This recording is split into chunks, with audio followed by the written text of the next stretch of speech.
Bonjour à vous tous qui êtes chez vous. Et je vous demande de bien vous installer et surtout prenez un stylo et un bloc-notes et votre Bible aussi, comme je demande souvent. Et déjà pour introduction, je pense que prêcher dans un culte aujourd'hui, c'est assez impressionnant. D'une part pour ce qui se passe autour de nous, les événements, les circonstances, et d'autre part de pouvoir être capable de capter les ondes du ciel et de pouvoir le communiquer au peuple de Dieu. Je dis souvent, le plus important quand nous sommes, vous et moi, nous sommes à l'église, le plus important, c'est pas ce qui est dit, mais de pouvoir entendre ce qui est dit. Vous savez, c'est une chose beaucoup... on cette impression que qu'est-ce qui est en train de se passer aujourd'hui et on n'entend que des mauvaises nouvelles. Hein. Et si vous voulez donner un titre, parce que je ne sais pas pour vous, en tout cas pour moi, quand j'étais jeune, dès que je débutais, j'étais toujours, on va dire, un petit peu plus persuadé quand un homme de Dieu ou une femme de Dieu qui nous prêche quelque chose, qui nous donne un titre, au moins je sais où je vais, au moins je vais essayer de comprendre de ce que l'Esprit de Dieu essaie de nous dire.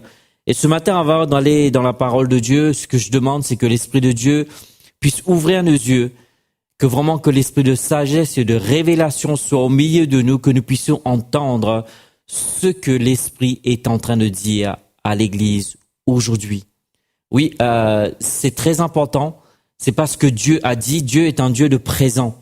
Et ce qui est surprenant, c'est que demain, ce sera plus de quelque chose de aujourd'hui, quand on entrera demain, ce qui veut dire qu'aujourd'hui sera du passé. Et ce qui est important pour nous, l'Église, si vous voulez le titre, c'est dans un temps pareil. La question que je me suis posée, c'est lorsque j'ai entendu ça dans mon cœur, je me suis dit waouh, quelle source d'inspiration. Et c'est vrai que beaucoup se posent des questions. Beaucoup sont perplexes. Beaucoup semblent être angoissés. Et même, si je me trompe pas, être dans la dépression. Et nous entendons maintes et maintes fois, même après les discours de nos présidents, des ministres, des intervenants qui dirigent notre pays, nous entendons une hausse de mortalité. Et nous entendons de plus en plus que les gens sont en train d'être contaminés. Nous entendons de plus en plus le fait que des gens perdent leur travail. Et pour couronner le tout, ces derniers quelques jours, vous tous, que vous avez pu écouter les infos, on a eu des menaces et des morts, etc., etc. Et la question que beaucoup se posent aujourd'hui, comment je me situe dans cette situation? Et encore plus, nous, peut-être vous vous posez cette question, mais moi, en tant qu'Église, en tant que membre de l'Église, en tant qu'enfant de Dieu, que devrais-je faire? Est-ce que je devrais être comme ceux et celles qui sont dans le monde? Ou devrais-je avoir une attitude, un comportement, ou même une façon de voir les choses différemment? Et ce qui est impressionnant, c'est que hier je disais ça à l'école, quand j'étais dans l'école de ministère, je dis quand Jésus dit quelque chose, il parle lorsqu'il était en train de parler à tous ses auditeurs, mais dans l'ensemble, globalité de Dieu, il est en train de parler pour une parole pour maintenant et même pour notre demain. Alors beaucoup d'églises, je vous dis, c'est pour moi, je ne sais pas pour vous, comme vous pouvez constater, j'ai pas mon ordinateur, comme vous pouvez constater, j'ai même pas mon iPad, et ce que je vais libérer ce matin, c'est plutôt une parole téléchargée, instantanée, et en même temps, je vais libérer cette parole. Et comme je vous dis, c'est pour moi, c'est de savoir quoi faire dans un temps pareil. Est-ce que nous paniquons? Est-ce que nous devons nous angoisser? Est-ce que nous devons nous poser des questions? Encore une fois, poser des questions n'est pas mauvais en soi.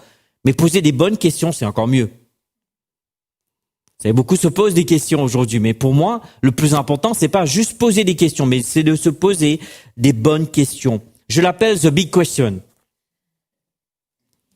Vous savez, c'est surprenant. Que devrons-nous faire en tant qu'Église? Peut-être vous vous posez cette question actuellement. Qu'est-ce que je dois faire? Et je peux vous dire que pour moi, dans un temps pareil, plus que jamais, l'Église doit prendre sa place. Dans un temps pareil, plus que jamais, chacun d'entre nous, c'est-à-dire vous et moi. Encore une fois, lorsque je parle d'Église, je ne parle pas que seulement des apôtres, des prophètes, des évangélistes, des pasteurs, des docteurs et des enseignants. Je parle de l'Église dans son ensemble, dans sa globalité. Chacun d'entre nous, nous avons un rôle à jouer. Chacun d'entre nous, nous avons quelque chose à faire. Chacun d'entre nous, nous avons quelque chose surtout spécifique à faire. J'aimerais que tu te dis cela. Regarde, peut-être ton époux, ton épouse, peut-être tu es dans le salon avec tes parents, peut-être tu es dans la chambre, mais j'aimerais que tu dis cela. J'ai quelque chose à faire maintenant. Oui, vous pouvez vous le dire aussi, l'équipe de l'eau. J'ai quelque chose à faire maintenant. C'est pas le moment de tourner le pouce, c'est pas le moment de se poser des questions, c'est le moment vraiment. Et ce qui est surprenant dans tout ça, c'est que dit Dieu en ce moment? Vous savez, hier j'ai mis un post sur mon Facebook, comme vous pouvez savoir, la plupart d'entre vous, je suis très sur les réseaux, et je me dis si le monde veulent pouvoir polluer les réseaux sociaux avec leurs mensonges. Je pense que moi, j'aurais une petite place de pouvoir polluer la vérité avec l'évangile de Jésus-Christ, gloire à Dieu. Et hier, j'ai posté, c'est que l'heure arrive, je crois, que la voix prophétique doit se lever au sein de l'Église. Et ce qui est surprenant, c'est que la Bible parle que l'esprit de Jésus est l'esprit de prophétie dans le livre d'Apocalypse. Et c'est vrai que quand nous parlons livre d'Apocalypse, nous tous, nous avons tendance, comme le monde le dit si bien, oui, c'est le temps d'Apocalypse. Mais c'est quoi vraiment le mot apocalypse? Le mot apocalypse veut dire découvrir. C'est quelque chose qui a été caché, mais qui se révèle. Et je pense que de plus en plus, dans le temps que nous sommes en train de vivre actuellement, l'Église doit se révéler dans la société. Oui, je parle de toi. Toi qui es assis sur ton fauteuil, qui es assis sur ton lit, peu importe dans la cuisine, où tu es, je parle de toi. Je parle que tu dois te lever et de te révéler. Et lorsque je parle de te révéler, c'est surtout le révéler le Dieu qui est en toi. Le Dieu qui est en toi. Comme introduction, j'aimerais vous lire une partie d'une histoire que Jésus a vécue. Cela se trouve dans l'évangile de Matthieu, le chapitre 14. Et c'est une histoire que j'aime beaucoup. Cela commence à partir du verset 22. Il dit, aussitôt après, il obligea les disciples à monter dans la barque et à passer avant lui de l'autre côté, pendant qu'il renverrait la foule. Remarquez bien, ici, c'est pas juste un verset parmi tant d'autres. Nous parlons juste après le moment qu'il a accompli un miracle. Si ça aurait été vous et moi, on aurait dit peut-être c'est le moment d'aller acheter à boire, à manger. On va faire une fête parce que quand même, on a eu quand même des résultats. On a bossé, on a prié. Mais regarde ce que Jésus fait. C'est comme introduction que je vais vous donner pas mal de choses et après on va conclure avec la fin. Et encore une fois, j'ai aucune idée où on va. Mais ce que je sais, on va quelque part. Et ça aurait été vous et moi, on aurait fait une fête. Mais Jésus, lui, il renvoya la foule et il dit à ses disciples, écoute, allez-y de l'autre côté. Et le verset 23, quand il eut renvoyé, il monta sur la montagne pour prier. Waouh! C'est assez impressionnant, n'est-ce pas? Jésus, le Fils de Dieu, je pense celui qui a accompli le plus grand des miracles. Ici, nous voyons, il renvoie à la foule, il dit à ses disciples, écoutez, vous, allez-y de l'autre côté, je vais vous rejoindre. Et là, il entra dans un temps de prière. Et je pense que ça devrait nous interpeller. Beaucoup de fois, lorsque nous marchons dans la vie, nous laissons nos victoires que nous sommes en train de vivre du présent nous empêcher à rentrer et à nous procurer une nouvelle victoire qui nous attend. Trop de fois, on reste sur ce qui a été. Mais vous savez, je dis toujours, Dieu est un Dieu de maintenant. Et autre chose, et le verset 24 nous dit, la barque, déjà au milieu de la mer, était battue par les flots car le vent était contraire. La question que je me suis posée, je me suis dit, quand Jésus a renvoyé ses disciples pour leur dire, allez de l'autre côté, la question que je me suis posée, Jésus connaissait déjà le scénario avant même que cela allait arriver. Et quand vous regardez cette histoire, vous savez, c'est une histoire qui m'interpelle beaucoup. Il y a tellement de choses. On peut parler des semaines et des semaines dessus, mais ce qu'on peut tirer comme enseignement dedans, premièrement, nous voyons que Jésus n'est pas resté sur la victoire qu'il a accomplie. Il a renvoyé tout le monde. Il voulait prendre du temps avec Dieu. Ça, c'est un point. Deuxièmement, il donna une directive aux disciples. Mais lorsqu'il donna la directive aux disciples, il savait bien que lorsqu'ils allaient traverser pour aller de l'autre bord, quelque chose allait se passer. Entre guillemets, il voulait tester ses disciples. Entre guillemets, des fois, vous et moi, nous vivons des événements de notre vie. Nous nous posons beaucoup de questions. Pourquoi Dieu a permis? Et c'est la grande question que vous et moi, nous posons en ce moment. Pourquoi Dieu permet toute cette pandémie? Pourquoi Dieu permet tous ces temps de guerre? Mais ce qui est assez surprenant, peut-être nous devrions faire un stop et faire une pause. Oui, des fois, c'est important de faire une pause. Je dis toujours, une pause s'impose. Je le dis souvent à mes collaborateurs au boulot. Je dis, écoute, gars, on va pas se compliquer la vie, on va faire une pause. Parce qu'une pause s'impose. Et trop de fois, vous et moi, nous sommes tellement, tête baissée dans tout ce qui se passe, dans tout ce que les médias nous disent. Et encore une fois, je suis pas contre les médias. Mais moi, je veux vous dire quelque chose. Les médias ont envie de vous dire ce qu'ils ont envie de vous faire croire. C'est tout ce que je dirais. On n'est pas là pour parler politique. En tout cas. Mais ce que vous devriez faire, c'est de vraiment écouter ce que Dieu dit. La question que je me suis posée, c'est que est-ce que Dieu a prédit ces choses-là? Oui. Est-ce que Dieu avait déjà, dans l'ensemble, dans l'éternité, lorsque Dieu avait créé depuis le Jardin d'Éden, il savait exactement, vous savez, Dieu n'est pas limité par le temps. Vous et moi, nous sommes sujets dans le temps. Mais Dieu vit éternellement dans le passé, présent et futur. Mais Dieu savait exactement qu'en 2020, ce que nous étions sur le point de vivre. D'où la raison, il a dit dans l'épître de Timothée, l'apôtre Paul nous dit que dans les derniers jours, il y aura des temps difficiles. Peut-être vous ne voyez pas, il était écrit que aussi on allait avoir Covid là-dedans. Jésus, lui, lorsqu'il était sur terre, dans Matthieu 24, 25, il parlait la fin des temps. Il parlait qu'on allait avoir les temps de guerre. Et vous et moi, nous savons que tout ce nous sommes en train de vivre, de ce que nous allons vivre, je veux dire, on ne peut pas être un peuple plus à la page que nous, chrétiens.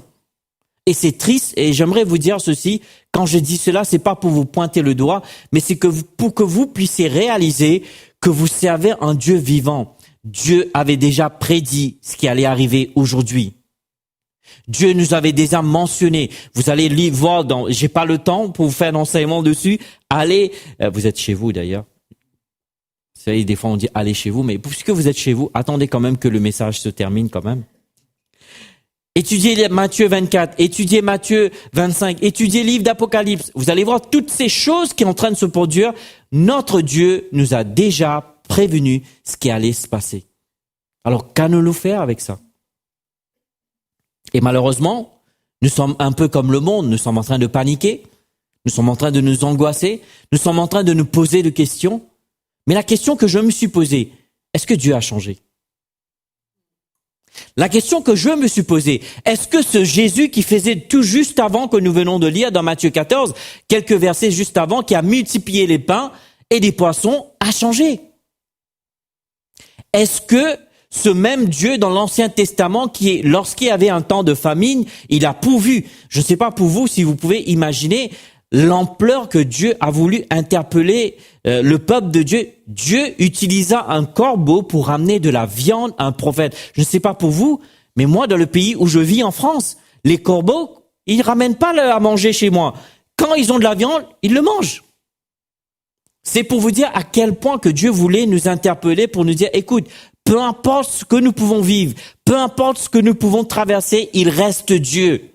Dieu est toujours sur son trône, il n'a pas changé. Dieu est toujours capable de faire ce qu'il a déjà prévu de faire. Mais le plus important, est-ce que nous lui permettons de le faire? Peut-être vous me dites, oui, mais toi, Sam, c'est bien de dire tout cela, c'est très mignon pour toi, mais toi, tu n'as pas perdu. Laissez-moi vous dire, si vous avez le temps, on va parler jusqu'à demain matin. Pour ceux qui ont déjà entendu, en tout cas, j'ai fait des lives sur mon Facebook. Les 5 dernières années que ma femme et moi nous avons vécues, ce sont les 5 pires années que nous avons jamais vécues. Premièrement, j'ai eu une baisse de revenus à 50%. Je parle pendant les 5 années parce que des fois les gens nous disent ouais mais toi homme de Dieu, toi pasteur, toi prophète, c'est simple pour toi. Mais vous avez aucune idée de ce que nous pouvons vivre. Pendant ces 5 années, j'ai eu des décès qui ont succédé l'un après l'autre. J'ai perdu mon frère aîné, mon beau-père, ma mère. Et pas plus longtemps que quelques mois de cela, pas plus que 3 mois, le 17 juin, j'ai été admis aux urgences. Et j'ai eu 3 mois de lutte pour ma santé. J'ai failli perdre ma vie. Et vous savez quoi, je veux vous dire ceci. C'est que lorsque j'ai eu, je vais vous raconter ce qui s'est passé rapidement, mais lorsque, vous savez, vous avez toujours un rendez-vous avec la chirurgienne pour post-opératoire pour savoir ce qui s'était passé. Moi, dans ma tête, je me suis dit, elle va juste regarder mes plaies pour regarder est-ce que tout s'est bien passé. Vous savez ce qui m'a choqué? Ma femme et moi, on était là avec Vanessa, on était assises. Je regardais qu'elle tournait autour et tout. Je dis, c'est bizarre, pourquoi elle réagit comme ça et tout? Elle dit, au fait, monsieur Caroupen, tout va bien, c'est pas cancérigène. Je dis, quoi? Et même lorsque j'ai eu cette intervention-là, ils ont fait une biopsie pour savoir. Vous savez, je vais vous dire, j'ai vécu ces 3 derniers mois, depuis le 17 juin, mon Dieu. J'ai eu 13 jours à l'hôpital en ayant du morphine H24. Vous savez, j'étais comme un légume, au fait. Je ne pouvais même pas me doucher. J'étais tellement faible que tous les jours, ma femme devait venir à l'hôpital pour me donner ma douche. Alors, je peux vous dire que quand vous vivez ce genre de choses, vous avez intérêt à connaître votre Dieu.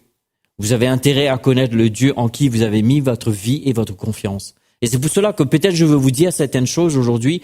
Ça risque de vous heurter. Ça risque de vous secouer un peu. Mais mon but, c'est pas de vous secouer pour vous blesser, mais c'est pour vous secouer pour que vous puissiez vous réveiller. Parce que quelle différence entre un musulman et moi? Quelle différence entre un hindou et vous? Parce que tout le monde, je vais vous dire ce que nous sommes en train de vivre actuellement, que je suis en train de vous parler. Covid est une situation au niveau mondial. Alors, quelle différence qu'il y a que nous, en tant qu'enfants de Dieu, que nous devons vivre différemment par rapport à d'autres? Quelle est la différence? Juste pour vous dire, j'ai été à l'hôpital pendant 3 mois et demi. J'ai été 2 fois aux urgences et j'ai jamais été contaminé par le Covid. Ça, je pense, c'est un bon témoignage. Et je peux vous dire que pendant ces 3 mois, j'ai perdu 9 kilos, j'ai dû mettre une sonde. Même la plupart d'entre ceux qui m'ont appelé, ils m'ont dit, Sam, quand tu m'as parlé au téléphone, tu m'as donné des frissons au dos. J'avais plus de force. J'avais une sonde, j'étais nourri par des sondes pendant presque 1 mois et demi. Et je peux vous dire que ce genre de situation, quand vous vivez, vous avez intérêt quand même à connaître le Dieu que vous servez. Alors qu'allons-nous faire à l'église? Et j'ai vraiment aimé, au fait, Pierre, l'introduction de la louange. Ils ont chanté sur la tempête. Et juste après, ils ont chanté sur la fidélité de Dieu. Et juste après, Pasteur David a pris l'offrande en parlant du sel. Je me suis dit, waouh, le message est déjà pressé, au fait. On peut rentrer à la maison. Je me suis dit, on peut pas être plus prophétique que cela. Et là, ça m'a juste confirmé pour dire, écoute, ce que Dieu a mis sur ton cœur, c'est ce que Dieu veut dire à son peuple. Maintenant, la question que je te pose, toi qui es à la maison, toi qui es ici, que vas-tu faire? Que vas-tu faire? Parce que oui, tu risques de perdre un membre de ta famille. Oui, quelqu'un risque d'être contaminé. Oui, on risque de perdre notre travail. Mais qu'allons-nous faire? Est-ce que nous allons subir? Est-ce que nous, en tant qu'Église, nous devons être victimes des événements et des circonstances? Que dit la parole à ce sujet-là? Qu'est-ce que Jésus aurait fait si lui, il vivait en 2020 actuellement? S'il était chez vous, pensez-vous que Jésus aurait fait ce que vous êtes en train de faire actuellement? Et ici, nous voyons que Jésus, lui, après avoir accompli un miracle, il repousse tout le monde. Il a dit écoute, j'ai besoin du temps en prière. Et je peux vous dire, là, on a eu le temps qui est reconfinement. J'aimerais vous dire, qu'allez-vous faire de ce temps-là? Est-ce que vous allez regarder Netflix toute la journée? Allô? Est-ce que vous allez passer votre temps dans la cuisine et le frigo? Qu'allez-vous faire avec ce temps-là? Peut-être devrons-nous poser la bonne question. Comme je dis souvent, c'est pas une question qui se pose qui est le plus important, c'est la bonne question. La bonne question, c'est que je me demande, peut-être Dieu est en train de libérer tout ce temps-là pour te donner plus de temps, pour que tu puisses mieux te préparer, pour que tu puisses être la solution actuelle. Est-ce que vous vous êtes jamais posé cette question? Tu sais, écoute, combien de fois, moi en tant que pasteur, combien de fois j'ai eu des gens qui sortent, j'aurais tant aimé avoir plus de temps pour prier, pasteur. Tu es en confinement maintenant, tu as du temps. Mais est-ce que tu pries? Si tu peux pas dire amen, dis oui, moi, ce sera le même tarif. Que fais-tu? Est-ce que tu passes ton temps à regarder Canal+? Tu passes ton temps à regarder tes séries sur Disney+, etc., etc. Que faisons-nous? Vous savez, des fois, on se lamente sur certaines choses lorsque la situation arrive dans un moment culminant et lorsque les opportunités se créent et on gaspille ce temps-là. Je ne sais pas pour vous, de plus en plus que je vieillis, oui, malheureusement je vieillis, alléluia. Je suis pas si vieux que ça, mais quand même j'ai pris de la bouteille maintenant. Mon fils, il a 15 ans et ma fille a 11 ans, donc ce qui veut dire que, voilà. Je me rends compte que j'ai un jeune homme bien à la maison. Je me suis dit, waouh, il est aussi grand que moi, si c'est pas plus grand que moi dans quelques mois, quelques années, en tout cas. Mais je me rends compte une chose, c'est que trop de fois, on se lamente des choses. Lorsque l'opportunité vient, on n'arrive pas à saisir ou même à voir. Et peut-être ce que je cherchais, ce que je voulais, c'est ce temps-là, c'est ce que je devrais faire. Je veux vous dire, il y a tellement de choses à dire dedans. Et pour une question de temps, et ce qui était surprenant, c'est que lorsque les disciples étaient dans ces tempêtes-là, j'aimerais te dire ceci, habitue-toi avec des tempêtes. Les tempêtes font partie de la vie. Je ne sais pas si on t'a prêché, en tout cas si tu viens à la maison de Père, c'est sûr qu'on t'a pas prêché l'évangile à l'eau de rose. C'est pas parce que tu es chrétien que tu n'as pas de problème. Allô? C'est pas parce que tu es chrétien, ça veut dire que tu n'auras pas des défis au niveau de ta santé. C'est pas parce que tu es chrétien, ce qui veut dire que tu ne seras pas attaqué. C'est pas parce que tu es chrétien, ce qui veut dire que ta vie ne sera pas en danger. Mais quelle est la différence entre quelqu'un du monde et quelqu'un qui est chrétien? La différence, c'est que nous mettons notre confiance en Dieu. Peu importe ce que nous allons vivre. Mais moi, je peux vous dire aujourd'hui, non seulement que je crois par la foi, mais ce que j'ai vécu par rapport à ma santé, si le diable vient me dire que Dieu ne guérit pas, je dis, tu es un gros menteur, gars. Je l'ai vécu. Je sais que Dieu guérit. Je sais que Dieu libère. Je sais que Dieu fait des miracles. Et encore une fois, j'ai tellement de témoignages, je peux vous donner. On sera là jusqu'à demain matin. Mais ce que j'aimerais te dire ceci, c'est que ici, nous sommes en train de vivre. Souvent, nous disons, oh, c'est les pires tempêtes qu'on puisse vivre. Hier, j'étais avec mon beau-frère, j'étais en train de discuter, j'ai dit, tu te rends compte que les gens, pendant la guerre, et comment ils vivaient, ces gens-là? On était en train de discuter juste pour un peu, tu sais, des fois, on se dit, c'est tellement dur. Oh, qu'est-ce que c'est dur. Mais t'imagines, au temps de guerre, les gens, ils mangeaient même pas. Qu'est-ce qu'ils faisaient, les gens? Qu'est-ce qui pouvait arriver? Si tu dis, tu sors, peut-être il y a une bombe qui tombe sur ta tête, il y a quelqu'un qui va lui tirer dessus. Nous, confinement, on se lamente, on tout ça. Mais, vous imaginez? Vous savez, des fois, trop de fois, on se lamente trop, on se victimise trop. Il faut qu'on change cette attitude, cette mentalité, surtout nous, l'Église. Ok, le monde peut prendre leur temps de victimisation. Ok. Mais nous, le monde, nous, en tant qu'Église, vivant dans le monde, nous pouvons plus avoir cette attitude de victime. Trop de fois, je regarde les chrétiens, je dis, Seigneur Jésus, pourquoi? Tu sais, la plupart du temps, vous et moi, ce qu'on fait, au lieu de parler à nos problèmes, combien grand notre Dieu, nous parlons à Dieu combien notre problème est grand. Ça doit changer. Et nous voyons les disciples ont vécu des tempêtes. Et ce qui est plus surprenant, Jésus était en train de marcher sur l'eau. Les disciples l'ont vu, ils ont pris peur. Vous savez pourquoi? Si vous voulez, selon l'historique, quand les pécheurs, dans le temps de Jésus, quand quelqu'un qui était mort, ils vous disent toujours que si vous voyez des fantômes, quelque part, cette personne qui est morte viendront vous chercher. Enfin, c'est leur culture, c'est leur manière de penser. C'est pour ça qu'ils avaient peur. Et ce qui était surprenant, Jésus dit, n'ayez crainte, c'est moi. Et Pierre lui dit, si c'est toi. Vous pouvez imaginer ce scénario? Ici, Jésus, le Seigneur, le Sauveur, dit, c'est moi. Et là, on lui pose la question, est-ce que c'est toi, Seigneur? Et ce qui est surprenant, c'est que nous voyons Pierre a marché sur l'eau. Ça, c'est la première chose. Beaucoup de gens nous disent, oui, mais Sam, tu sais, Pierre a marché sur l'eau.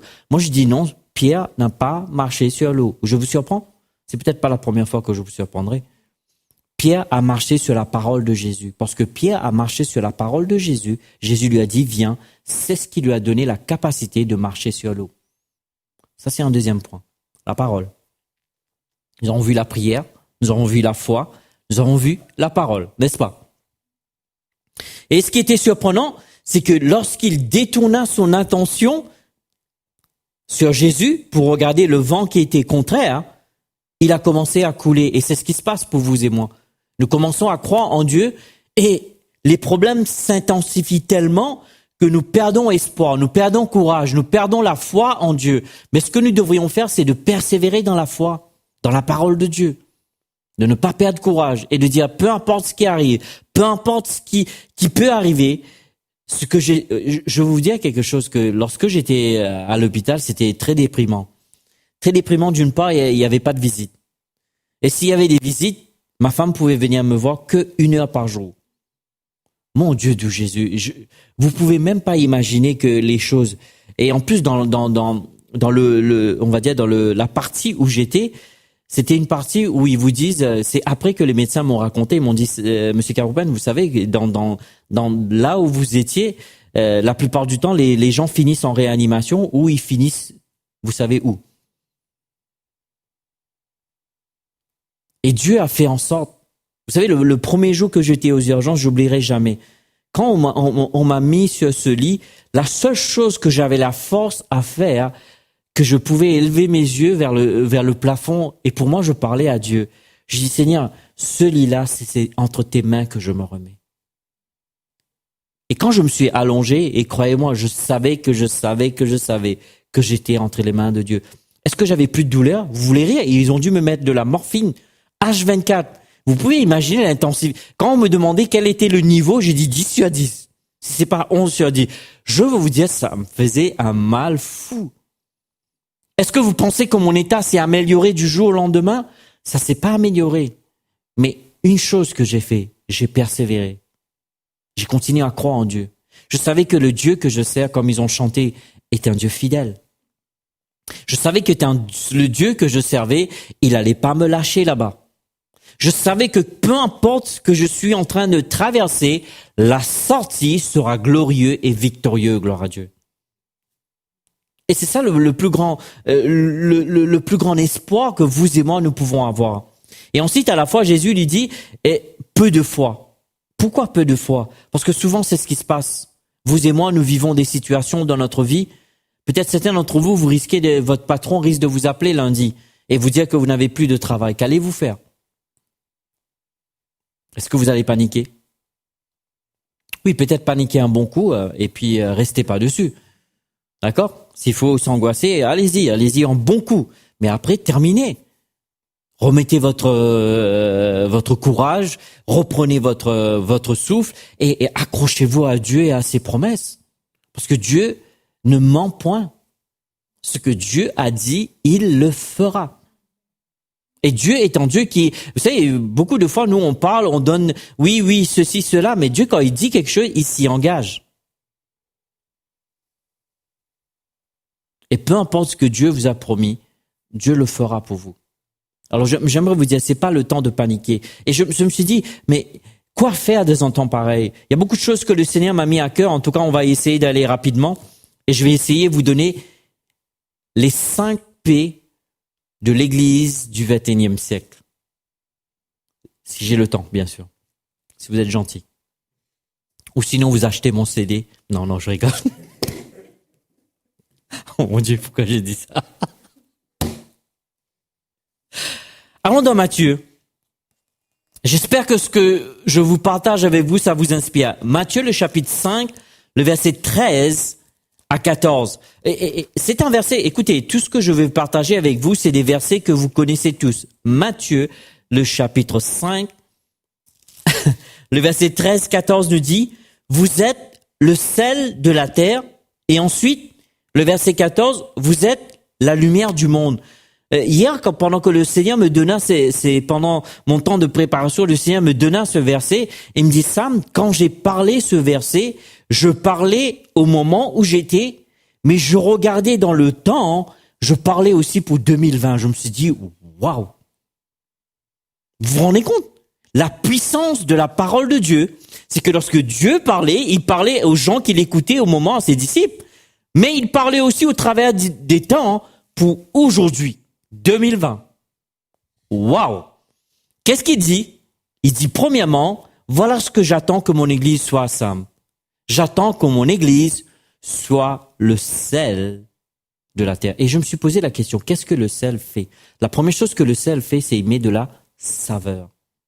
Ce qui veut dire que pendant que les gens sont amers, pendant que les gens sont dans l'angoisse, pendant que les gens sont dans le découragement, pendant que les gens sont dans le désespoir, Dieu veut utiliser toi et toi qui es à la maison pour être le sel de la terre. Ce qui veut dire que Dieu veut que en 2020, actuellement que je suis en train de te parler, pendant le confinement, Dieu veut que tu mets de la saveur dans la vie de ceux qui t'entourent. Oh mon Dieu. Ce qui veut dire que tu as l'habilité, tu as la capacité, tu as le potentiel pour le faire. Kenneth Hagin, vous savez, j'ai grandi sous le ministère de Kenneth Hagin. Il a l'habitude pour dire, Dieu ne te demandera jamais de faire quelque chose que tu n'es pas en mesure de faire. Sinon, ce serait un Dieu injuste. Ce qui veut dire que si Dieu dit que tu peux être le sel de la terre, bien-aimé, là où tu es, toi qui es là, tu peux l'être. Oui, mets ta main sur ton cœur, dis, je peux être le sel de cette terre en 2020. Confesse-le à la maison, oui, confesse-le. Je peux être le sel de cette terre en 2020. Et deuxièmement, oh mon Dieu, alléluia. Le verset 14, il dit, vous êtes la lumière. Ce qui veut dire que vous savez tous que nous sommes en train de vivre, c'est un temps sombre. Encore plus que nous sommes en automne. Hein? C'est grisailleux dehors. Mais Dieu veut que tu sois la lumière. J'aimerais te dire, Dieu veut que tu puisses éclairer ceux qui sont dans les ténèbres. Dieu t'a désigné, Dieu t'a équipé, Dieu t'a donné l'habilité pour l'être. Peut-être toi, tu ne sais pas comment le faire. Tout ce que tu dois faire, c'est de dire, Seigneur, oui, je suis capable d'être la lumière aujourd'hui en 2020. Je suis capable de l'être. Oui, tu peux le confesser, je suis capable. Je suis capable. Je suis capable. Alors, je ne sais pas pour vous, mais moi je crois que c'est une parole vraiment prophétique pour l'Église aujourd'hui. Dieu veut que l'Église, aujourd'hui, en 2020, que ce soit en France, en Europe, où que tu sois, au bout du monde, Dieu veut que son Église soit le sel de la terre et la lumière du monde. Ce qui veut dire que Dieu, actuellement, pendant cette pandémie, pendant ce confinement, pendant ce temps de crise économique, pendant ce temps de crise des attaques terroristes, surtout en France, Dieu veut t'utiliser comme le sel de la terre et Dieu veut t'utiliser comme la lumière du monde. Alors j'aimerais te dire, lève-toi et sois quelqu'un qui va porter du goût dans la vie de quelqu'un et sois celui ou celle qui va ramener la lumière dans la vie de quelqu'un qui est en train de vivre un temps très sombre. Oh, peut-être tu ne le vois pas, mais moi je suis confiant dans cela. Si Dieu l'a dit, Dieu le fera. Peut-être tu ne sais pas, tu ne comprends pas. Tout ce que tu dois faire, une fois que le culte termine, mets-toi dans ta chambre, cherche la face de Dieu et Dieu va te montrer comment tu pourrais être le sel de cette terre et comment tu pourrais être la lumière de cette terre. Gloire à Dieu. Oh, je ne sais pas pour vous, mais moi, Dieu est vraiment, je crois vraiment que Dieu est en train de parler à son Église aujourd'hui. Lorsque Jésus parlait, il ne parlait non seulement, lorsqu'il parlait, il parlait pour nous 2020, aujourd'hui, ce verset. Alors j'aimerais te dire, tu n'es pas inutile sur cette terre. Enlève ce mensonge dans ta tête. Enlève ce mensonge dans ton cœur. Tu n'es pas inutile. Si Dieu a fait en sorte pour que tu existes aujourd'hui en 2020, c'est que Dieu savait exactement ce que le monde allait vivre et il veut t'utiliser pour être son instrument.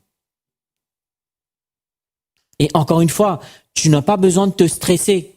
Tu n'as pas besoin de te compliquer. Sois toi-même parce que tu sais, Dieu bénit tout ce qui est origine. Dieu ne bénit pas les photocopies. Donc, t'as pas besoin de faire semblant. T'as pas besoin d'être quelqu'un d'autre. T'as pas besoin de mettre un costume. Bon, j'ai mis une petite veste parce qu'il y a un peu de vent dehors. Mais sinon, d'habitude, comme vous le savez, je viens toujours en décontracté. Mais t'as pas besoin d'être quelqu'un d'autre. T'as pas besoin de faire semblant. Tout ce que tu as besoin, c'est d'être toi-même et laisser Dieu être Dieu au travers de toi. Oh mon Dieu. Trop de fois, on veut faire comme les autres. Oui, les autres est une source d'inspiration. On n'a pas besoin d'être comme les autres. On a besoin d'être nous-mêmes. Dans ta simplicité. Avec tes cicatrices. Avec tes cheveux ou pas. En tout cas, moi, j'en ai plus. Peu importe. Peu importe comment tu t'habilles. Dieu veut t'utiliser. Bien aimé, mais j'aimerais que tu entends ce que Dieu est en train de dire à l'Église aujourd'hui. Dieu veut t'utiliser actuellement. Dieu veut que tu sois une solution pour quelqu'un.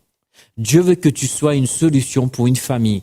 Dieu veut que tu sois une solution pour une ville. Dieu veut que tu sois une solution pour une nation. Que vas-tu faire par rapport à ça? Allons dans Ésaïe 60. Pour certains d'entre vous, c'est dans le verset 12. Le pasteur David m'a dit ce matin. Mais moi, j'ai une sainte Bible. Je ne sais pas si la vôtre, elle est sainte. Mais en tout cas, la traduction que j'ai, c'est le verset 14. Ésaïe, j'ai dit Psaume, excusez-moi. Psaume 60. Gloire à Dieu. Je ne sais pas pour vous si vous aimez cela. Moi, je suis en train de prendre du plaisir. Gloire à Dieu. Alléluia. On va revenir à l'histoire qu'on a lue dans Matthieu, d'accord? Alléluia. Et le verset 12 pour vous, il dit, avec Dieu, nous ferons des exploits et il écrase nos ennemis. J'aime bien cette traduction que j'ai.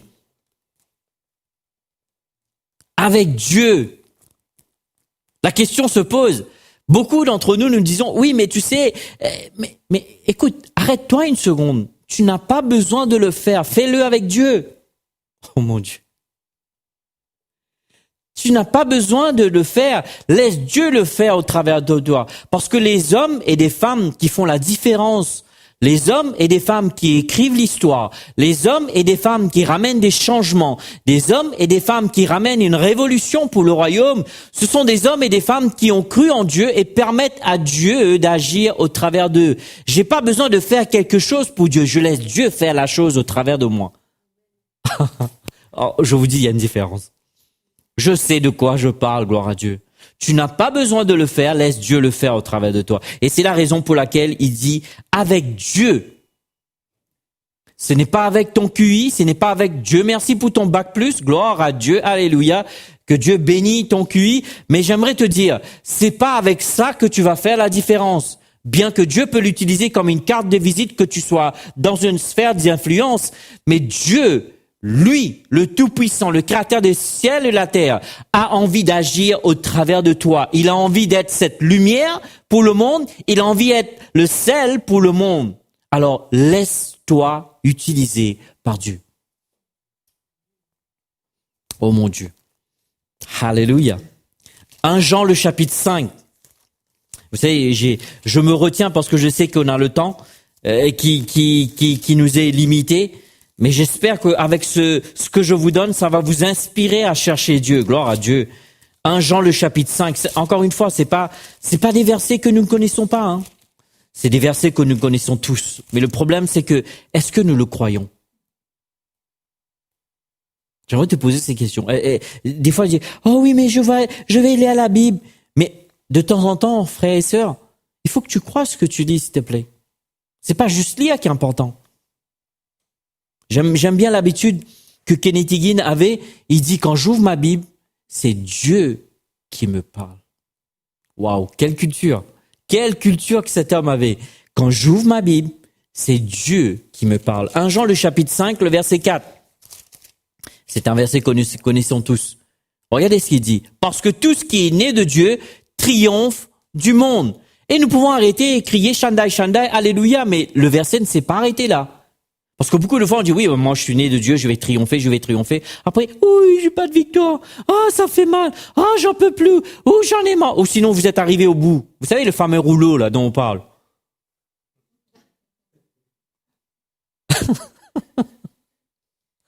Vous savez de quoi je parle? Il dit, tout ce qui est né de Dieu triomphe du monde. C'est la victoire qui triomphe du monde, c'est notre foi. Nous devrions devenir ce peuple de foi aujourd'hui en 2020. Devenir cette église victorieuse et triomphante que Jésus-Christ a racheté 2000 ans de cela. Lorsque Jésus a payé le prix sur la croix du Calvaire. Oui, excusez-moi de crier. Je suis tellement enthousiasmé de ce que Jésus a fait. Jésus n'a pas donné sa vie pour une église faible, dans la défaite et remplie de problèmes. Non, Jésus a donné sa vie pour avoir une église triomphante. Oui, vous allez faire face à des tempêtes. Oui, vous allez faire face à des zones de turbulence. Oui, vous allez faire face à des pandémies. Oui, vous allez faire face à des défis au niveau de votre santé. Oui, vous allez faire face à des défis au niveau de votre couple. Oui, vous allez faire face à des défis au niveau de votre santé. Mais l'histoire ne s'arrête pas là, gloire à Dieu. Nous allons triompher sur tous nos défis. Nous allons triompher sur tous les problèmes. Et nous allons triompher sur Covid. Et nous allons triompher sur toutes ces menaces terroristes au nom de Jésus. Parce que nous sommes un peuple de foi. C'est quoi être un peuple de foi? C'est un peuple qui prend Dieu au mot. Si Dieu l'a dit, Dieu le fera. Gloire à Dieu. Peu importe ce que je vis, peu importe ce que j'expérimente, peu importe ce que je suis en train de voir dans les médias, Dieu l'a dit, Dieu le fera. Gloire à Dieu. Comme pasteur David vient de lire tout à l'heure, il a dit, recevez ma paix, gloire à Dieu, parce que Jésus a triomphé, gloire à Dieu. Laissez-moi vous dire, le Dieu que vous et moi nous servons, son nom n'est pas Pinocchio, son nom n'est pas Mickey Mouse, gloire à Dieu, c'est El Shaddai, le créateur des cieux et de la terre, celui qui, lorsqu'il parle, tout le monde fléchit, celui lorsqu'il ouvre la bouche, gloire à Dieu, lorsqu'il regarda les ténèbres, il dit que la lumière soit, laissez-moi vous dire, les ténèbres doivent plier devant lui. Alors, peu importe ce que tu vis aujourd'hui, laisse Dieu parler sur ta vie, gloire à Dieu. Laisse Dieu déclarer ce qu'il a décrété sur ta vie, gloire à Dieu. Alors, si Dieu dit que je suis victorieux, grâce seront à Dieu, peu importe ce que je vis, je suis victorieux, gloire à Dieu. Si Dieu dit que je suis en haut, peu importe actuellement je suis en bas, même laisse-moi te dire, peut-être je suis là, mais ma destinée c'est d'être en haut, gloire à Dieu. Laisse-moi te dire, si Dieu dit que je suis la tête, peu importe si je suis derrière, Dieu fera en sorte que la fin de mon histoire, je terminerai en avant. Si Dieu l'a dit, Dieu le fera, gloire à Dieu. Waouh.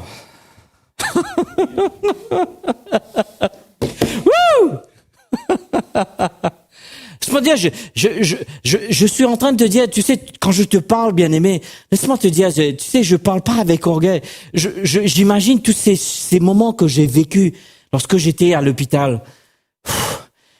Pasteur David, il arrivait un moment, j'ai craqué avec ma femme. J'ai été en train de, vous savez, j'avais des tubes. Je savais même pas autant de tubes qui existaient que tu peux mettre dans le corps d'un être humain. Gloire à Dieu, alléluia. J'avais envie de tout arracher. J'étais en train de craquer. Et tu sais quoi? D'un seul coup, j'ai laissé Dieu m'envahir.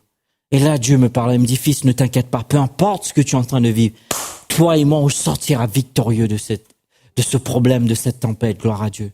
J'oublierai jamais la veille de mon opération. Tu sais, j'étais allongé sur mon lit, je te dis, c'était comme si il y avait un esprit dans la chambre.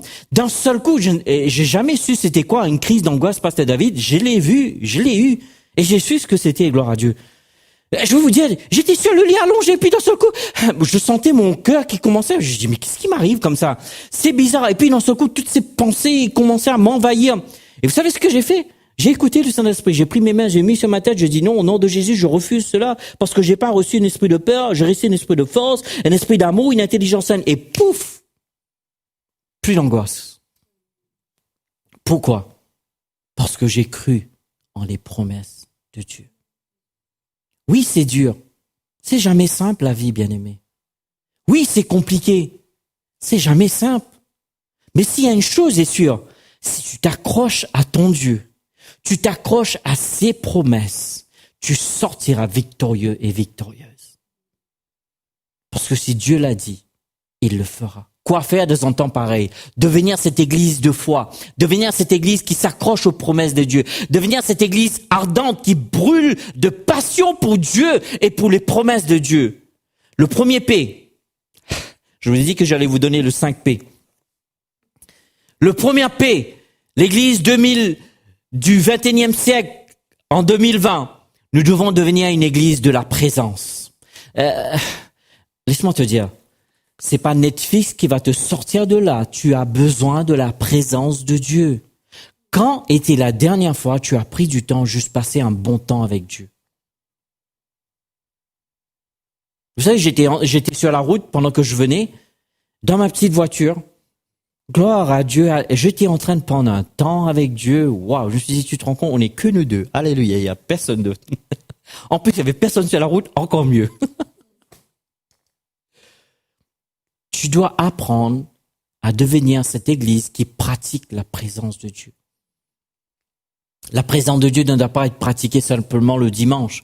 La présence de Dieu ne doit pas être pratiquée simplement quand le temps de cellule. La présence de Dieu ne se pratique pas seulement dans un temps d'intercession. Nous, l'église, nous devons être une église de la présence H24, 7 sur 7 et 365 jours sur 365 jours. Ce qui veut dire que lorsque toi et moi, nous vivons notre vie, la présence de Dieu doit émaner de notre vie. Ce qui veut dire que quand les gens rentrent en contact avec nous, ils sont en contact avec la présence. J'aimerais te dire, quand les gens te voient, est-ce qu'ils aiment passer du temps avec toi ou ils fuient? C'est la bonne question. Et moi, à ma grande surprise, quand les gens sont attirés, je sais qu'ils ne sont pas attirés vers moi ou ma personnalité. Ils sont juste attirés vers la présence de Dieu. Tu sais, la plus grande éloge que j'ai jamais pu avoir, c'est qu'un jour qu'un jeune de l'église est venu chez moi en me disant « Sam, j'aime trop venir chez toi. Je me sens bien chez toi. Quand je viens chez toi, j'ai pas envie de rentrer chez moi. » Tu sais ça? Il n'y a pas de prix à ça. Et tu sais ce que ma maison fait? Nous avons créé une culture de la présence. Et quand les gens y viennent, ils doivent être touchés par la présence. Et je veux te dire, si tu veux être cette église que Dieu veut que tu sois aujourd'hui, sois une église de la présence de Dieu. S'il y a une chose qu'on peut donner gratuitement, comme Pierre et Jean, lorsqu'ils allaient à la prière, ils disent, écoute, l'argent et l'or, nous n'avons pas. Ce que nous avons, nous te le donnons, le nom de Jésus, la présence de Dieu. Écoute, il n'y a rien qui peut être comparable à la présence de Dieu. Il y a tellement de gens qui sont dans l'angoisse aujourd'hui. Il y a tellement de gens qui sont dans la dépression aujourd'hui. Si tu peux seulement leur donner une dose de sa présence. Si seulement. Deuxième P, devenir cette église de la parole de Dieu. J'aimerais vous dire, trop de fois, l'église, et quand je regarde, tu sais, oui, voilà ce qu'il a dit. Écoute, je bénis Dieu pour ce que les autres disent, mais je n'ai que faire ce que les autres disent. Moi, ce que je veux savoir, qu'est-ce que Dieu dit? Qu'est-ce que Dieu dit? Est-ce que tu es quelqu'un qui bâtit ta vie sur la parole? Parce que cette église du 21e siècle, cette église en 2020, qui va surmonter, qui va triompher, ce sera une église qui est fondée sur la parole de Dieu. Par la parole de Dieu, Dieu a créé. Écoute, est-ce que tu t'es déjà arrêté? Fais une pause de temps en temps, s'il te plaît. Est-ce que tu t'es déjà arrêté pour dire que Dieu, de l'invisible, il a créé le visible? Tu sais, rien que de penser à ça, je me dis, qu'est-ce qu'il ne peut pas faire, ce Dieu-là? Un Dieu qui est hors de la scène, il crée une scène. Est-ce que tu te rends compte quand même? Donc Dieu est capable de faire des grandes choses. Deviens une église de la parole de Dieu. Encore une fois, je ne parle pas d'être une église qui cite la parole juste par ritualité ou par tradition ou quoi que ce soit, mais je parle que la parole vit en toi. Vous, quand vous m'écoutez, certaines choses, des fois que je décrète des promesses de Dieu, vous savez, ces choses-là vivent en moi. Comme Paul dit, ce sont des épîtres qui sont écrits sur la table de mon cœur. Et c'est ça que vous et moi, nous devrions être. Être cette église de la parole de Dieu. Le deuxième P. Le troisième P, vous êtes là? Vous êtes toujours là? J'espère que vous ne dormez pas. Ah ouais, en tout cas, j'ai prié le Saint-Esprit ce matin que pour ceux qui dorment, il dit réveille-toi, toi qui dors. Troisièmement, est une église de la prière. Maintenant, écoute bien, lorsque je parle de l'église, le troisième P, c'est la prière. Je parle pas d'une église la prière que tu pries en ton lit et ta salle de bain. Seigneur, merci pour cette journée, bénis cette journée, amen. Allô? Je ne parle pas de cette prière lorsque tu quittes chez toi et tu prends les clés de ta voiture pour ouvrir ta voiture et tu dis Seigneur, bénis-moi, protège-moi. Je ne parle pas de ce genre de prière, mais je parle d'être.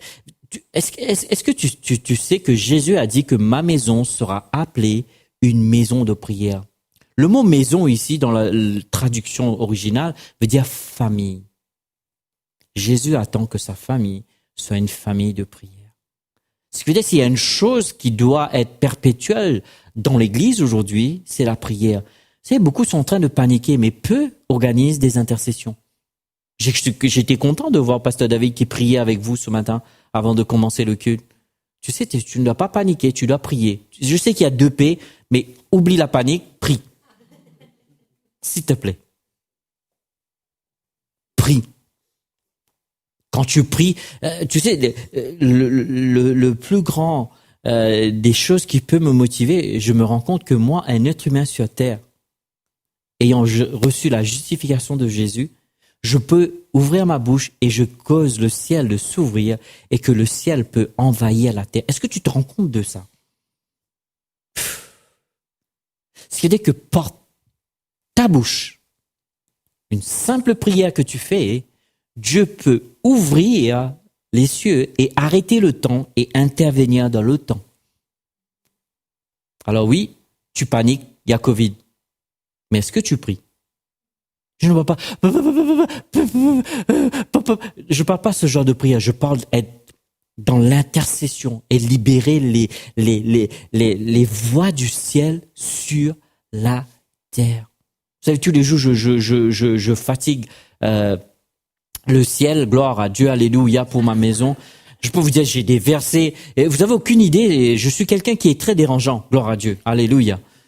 Ah oui, tous les jours, je prie le psaume 23, le psaume 91, Éphésiens 1, Éphésiens 3, Colossiens, le chapitre 1, le verset 8, 9. Je vais vous dire, je couvre ma famille de fond en comble. Gloire à Dieu, alléluia. Et quand je rentre au travail, j'ai plus besoin de m'inquiéter. Je sais que tout est pourvu parce que j'ai prié. Alors, est-ce que tu prends du temps pour prier?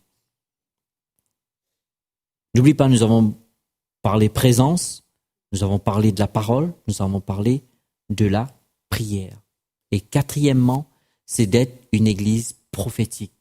Quand était la dernière fois que tu as libéré les prophéties de Dieu sur ta vie?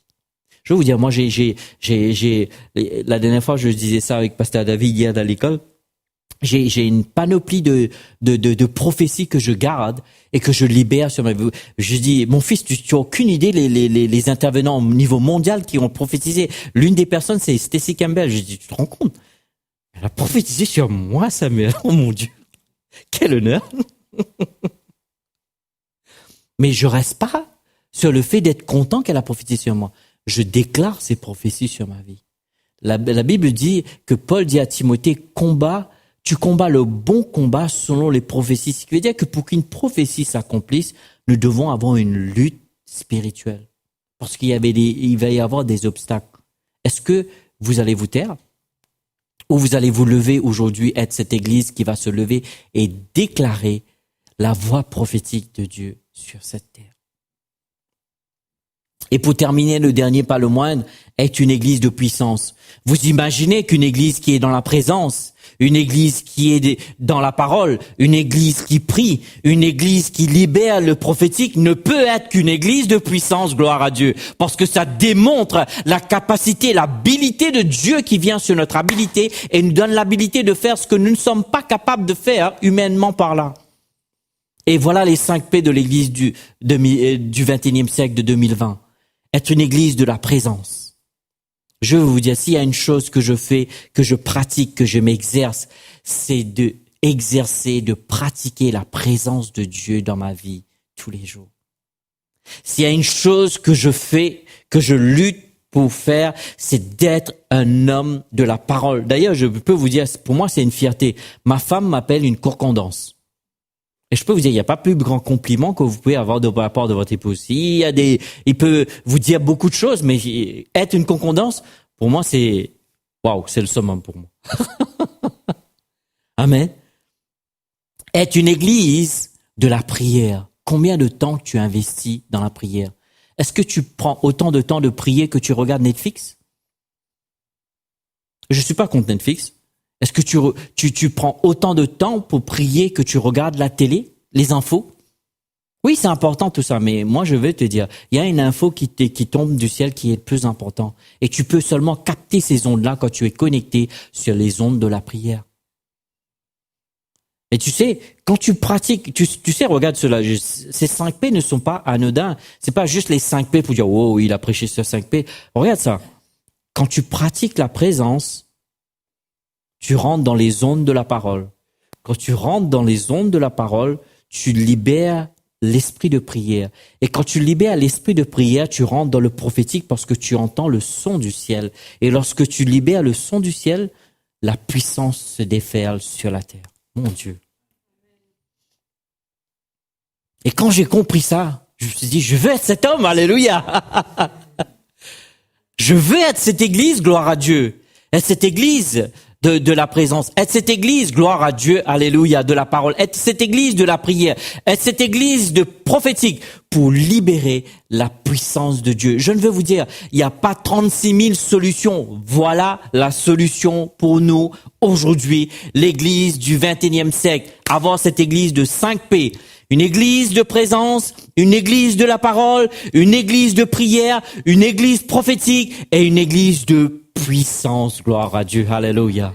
Je ne sais pas pour toi, mais moi je veux être cette église. Gloire à Dieu. Waouh, je remercie le Saint-Esprit, je ne sais pas pour vous. Waouh. J'ai appris des choses aujourd'hui. Gloire à Dieu. Alléluia. Alléluia. Je vois quelqu'un que tu es assis, tu te laisses perturber par cet esprit qui te dit tu ne peux pas. Arrête d'écouter ce mensonge, s'il te plaît. Le diable est un menteur. Dieu veut t'utiliser. Dieu veut que tu sois cette église qui porte les 5 P. La présence, la parole, la prière, le prophétique et la puissance de Dieu. Père, je te remercie pour cette grâce de libérer. Merci pour cette parole que tu nous donnes, que chacun d'entre nous, nous puissions vraiment prendre ces paroles qui nous ont été données au mot, Seigneur. Et que chacun d'entre nous, nous puissions devenir cette personne que tu veux que nous soyons. Devenir cette église de la présence, devenir cette église de la parole, devenir cette église de la prière, devenir cette église prophétique, cette église puissante que tu veux que nous soyons. Alors Père, je te demande au nom de ton Fils que par la puissance de ton Saint-Esprit, tu puisses venir inonder la maison de chacun, que tous ceux et celles qui sont chez eux, ceux qui sont là, je libère cette grâce qui soit libérée, qu'à partir d'aujourd'hui, que l'Église aujourd'hui soit reconnue pour avoir ces 5 P, Seigneur. S'il y a une chose que nous devons être reconnus ici en France, être reconnus là où vous êtes, peu importe le pays où vous êtes. Vous savez, Dieu n'est pas limité géographiquement, gloire à Dieu, que nous puissions devenir cette église des 5 P. Être une église de la présence, être une église de la parole, être une église de la prière, être une église prophétique et être une église de la puissance de Dieu. Alléluia. Alléluia. Père, je te remercie pour cette grâce que tu libères sur la vie de chacun et chacune. Que chaque maison, chaque couple, je prie qu'à partir d'aujourd'hui, au nom de Jésus-Christ, que toutes ces mensonges du diable qui disent que nous ne pouvons pas être, je décrète que au nom de Jésus, à partir d'aujourd'hui, ta maison, ton couple, ton mariage et ta famille devient cette église des 5 P. Je décrète par le nom puissant de Jésus que ta maison, ton couple, ton mariage, ta famille devient cette église de présence, cette église, alléluia, oh de la parole, cette église de la prière, cette église prophétique et cette église de puissance au nom puissant de Jésus. Oh alléluia, donne gloire à Dieu ce matin, alléluia.